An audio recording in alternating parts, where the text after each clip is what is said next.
Hi friends, welcome back to my channel. Friends, ಇವತ್ತು egg mirchi bonda try ಮಾಡಿದ್ದೀನಿ ನಾನು.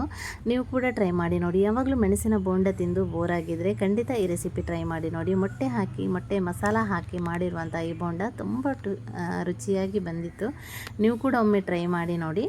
ಇದಕ್ಕೆ ಬೇಕಾಗಿ ನಾನಿಲ್ಲಿ 5 ಬೇಯಿಸಿದಂಥ ಮೊಟ್ಟೆಯನ್ನು ಈ ಥರ ನಾನು ಇದನ್ನು ತುರಿದಿಟ್ಟುಕೊಳ್ತಾ ಇದ್ದೇನೆ ನೋಡಿ.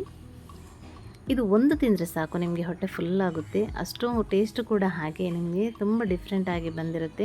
ಇನ್ನೊಂದು ಏನಂದರೆ, ಇದಕ್ಕೆ ಯಾವುದೇ ತರಹದ ಮಸಾಲೆ ಫ್ರೈ ಮಾಡಿಕೊಳ್ಳುವ ಅವಶ್ಯಕತೆ ಇಲ್ಲ.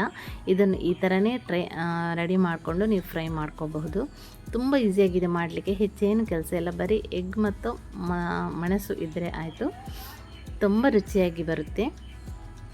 ನಾನಿಲ್ಲಿ ಮೊಟ್ಟೆ ಎಲ್ಲ ಈ ಥರ ರೆಡಿ ಮಾಡಿದ ನಂತರ ಈಗ ನಾನು 2 ಈರುಳ್ಳಿ ಹಾಕಿದೆ. ಹಾಗೆ ಇಲ್ಲಿ ಒಂದು ಸ್ವಲ್ಪ ಕೊತ್ತಂಬರಿ ಸೊಪ್ಪು. ನೆಕ್ಸ್ಟ್ ಇಲ್ಲಿ ನಾನು 2 ಸ್ಪೂನ್ ಆಗುವಷ್ಟು ಚಿಕನ್ ಮಸಾಲ ಹಾಕ್ತಾಯಿದ್ದೇನೆ.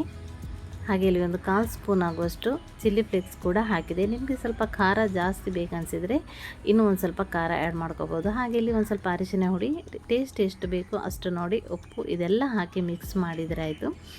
ನಮ್ಮ ಮನೆಯಲ್ಲಿ ಖಾರ ಸ್ವಲ್ಪ ಕಮ್ಮಿ ತಿನ್ನೋದ್ರಿಂದ ನಾನಿಲ್ಲಿ ಖಾರ ಒಂದು ಸ್ವಲ್ಪ ಕಮ್ಮಿ ಹಾಕಿದ್ದೇನೆ. ನಿಮಗೆ ಖಾರ ಬೇಕನ್ಸಿದ್ರೆ ಇದಕ್ಕೆ ಇನ್ನೊಂದು ಸ್ವಲ್ಪ ಸ್ಪೈಸ್ ಆ್ಯಡ್ ಮಾಡ್ಕೋಬೋದು. ಈ ಥರ ಚೆನ್ನಾಗಿ ಮಿಕ್ಸ್ ಆದ ನಂತರ ನಮ್ಮ ಮಸಾಲ ರೆಡಿ ಆಗ್ತದೆ. ನಾನು ಹೇಳಿದೆ ಅಲ್ವಾ, ಯಾವುದೇ ತರಹದ ಮಸಾಲೆ ಫ್ರೈ ಮಾಡಿಕೊಳ್ಳೋ ಅವಶ್ಯಕತೆ ಇಲ್ಲ. ಇದನ್ನು ಈ ಥರವೇ ಮಾಡಿಕೊಳ್ಬೋದು. ತುಂಬ ಈಸಿಯಾಗಿದೆ ಮಾಡಲಿಕ್ಕೆ. ಹಾಗೆ ಇಲ್ಲಿ ನಾನು ಮೆಣಸು ಕೂಡ ಹಾಗೆ ಇದರ ಒಳಗಡೆ ಇರುವ ಬೀಜವೆಲ್ಲ ತೆಗೆದು ಇನ್ನು ಇದನ್ನು ಈ ಥರ ಫಿಲ್ ಮಾಡಿಕೊಳ್ತಾ ಇದ್ದೇನೆ. ಮಾಡಿಟ್ಟಂತಹ ಮಸಾಲ ಈ ಮೆಣಸಿನ ಒಳಗೆ ಈ ಥರ ಫಿಲ್ ಮಾಡಿಕೊಳ್ತಾ ಇದ್ದೇನೆ ನೋಡಿ.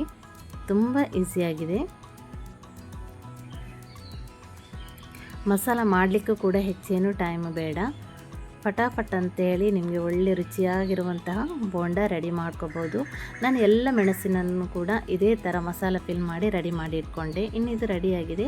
ನೆಕ್ಸ್ಟ್ ಇಲ್ಲಿ ನಾನು ಕಡಲೆ ಹಿಟ್ಟನ್ನು ಒಂದು ಸ್ವಲ್ಪ ಉಪ್ಪು ಹಾಗೆ ಸ್ವಲ್ಪ ನೀರು ಹಾಕಿ ಇದನ್ನು ಬ್ಯಾಟರ್ ರೆಡಿ ಮಾಡ್ಕೊಳ್ತಾ ಇದ್ದೇನೆ. ನಾವು ನಾರ್ಮಲ್ ಎಲ್ಲ ಪೋಡಿಗೆಲ್ಲ ಕಲಸಿಕೊಳ್ತೇವಲ್ವ, ಅದೇ ಹದಕ್ಕೆ ಕಲಸಿಕೊಂಡ್ರೆ ಆಯಿತು.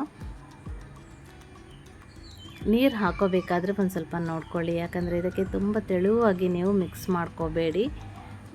ಅದು ಬೋಂಡ ನಮಗೆ ಮೆಣಸಿನಲ್ಲಿ ಎಲ್ಲ ಬ್ಯಾಟರು ಕರೆಕ್ಟಾಗಿ ಕವರ್ ಆಗಲ್ಲ. ತುಂಬ ತೆಳುವಾಗಿ ನೀರು ಹಾಕಿ ಮಿಕ್ಸ್ ಮಾಡ್ಕೋಬೇಡಿ ನೋಡಿ. ಈ ಹದಕ್ಕೆ ಮಾಡಿಟ್ಟರೆ ನಿಮಗೆ ಅದು ಕರೆಕ್ಟಾಗಿ ಕವರ್ ಆಗುತ್ತೆ.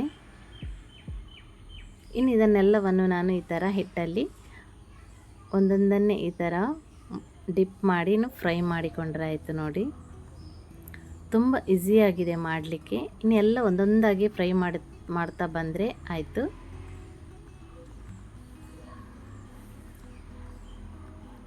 ಇಲ್ಲಿ ಎಣ್ಣೆ ಕೂಡ ಬಿಸಿಯಾಗಿದೆ. ಇನ್ನು ಒಂದೊಂದೇ ಫ್ರೈ ಮಾಡಿಕೊಳ್ತೇನೆ. ನೋಡಿದ್ರಲ್ಲ ಫ್ರೆಂಡ್ಸ್, ತುಂಬ ಈಸಿಯಾಗಿದೆ ನಮ್ಮ ಮೆಣಸಿನ ಎಗ್ ಬೋಂಡ ಮಾಡಲಿಕ್ಕೆ. ನೀವು ಕೂಡ ಟ್ರೈ ಮಾಡಿ ನೋಡಿ.